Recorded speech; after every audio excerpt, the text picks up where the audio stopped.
উত্তরাঞ্চল দুর্গাপুজো কমিটির এবার অষ্টাদশে পদার্পণ করলো।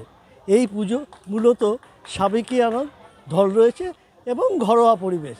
এইখানে কিন্তু মহিলারা যেমন ধনুচি নাচ করেন, অন্যদিকে বাচ্চাদের কুইক কন্টেস্ট প্রতিযোগিতা এবং পুরোহিত মশাই সপ্তমীর পুজো শুরু করে দিয়েছেন এবং সঙ্গে মন্ত্রোচ্চারণও চলছে। পাশাপাশি এখানে সকলে মিলে একসাথে 3 দিন খাওয়া দাওয়া করে, সপ্তমী, অষ্টমী, নবমী। তবে চাঁদা বা অন্য কোনো কুপন দিতে হবে তা নয়, যে কেউ এসে এখানে কিন্তু পাত পেরে খেয়ে যেতে পারে, তাতে কোনো বাধা নেই।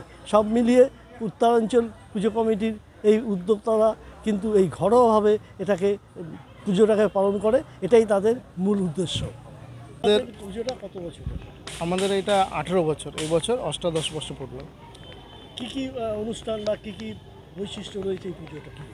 আমাদের এইটা মানে কিছুটা আর কি, আমরা কিছু পরিবার আর কি একত্রে এটা একদম ঘরোয়া পুজো করি।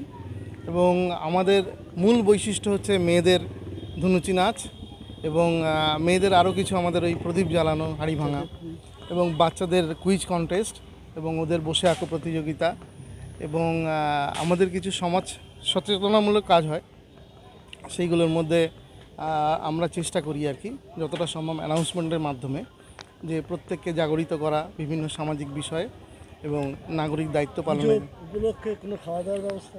হ্যাঁ, আমাদের 3 দিন, সপ্তমী, অষ্টমী, নবমী, এই 3 দিন আমাদের গণআহারের ব্যবস্থা করা আছে। এটা কিন্তু আমাদের কোনো কুপন সিস্টেম নেই, আমরা একদম ওপেন টু অল সবার জন্য খাওয়াই। আর মানে এটা আপনি যদি চাঁদা নাও দেন তাও তথাপি আমাদের এখানে ওয়েলকাম। আমাদের এই পুজোটার মেল বৈশিষ্ট্য যাচ্ছে মানে অমিতা যেটা বললো সেটা নিয়ে বলি, আড়ম্বরতা বা বহুলতা নয়, আমাদের মধ্যে সবার মধ্যে একটা ঐকান্তিক আত্মার মিলন বা আন্তরিকতা হচ্ছে মূল থিম আমাদের পুজোর। এটাই হচ্ছে আমাদের পুজোর উদ্দেশ্য।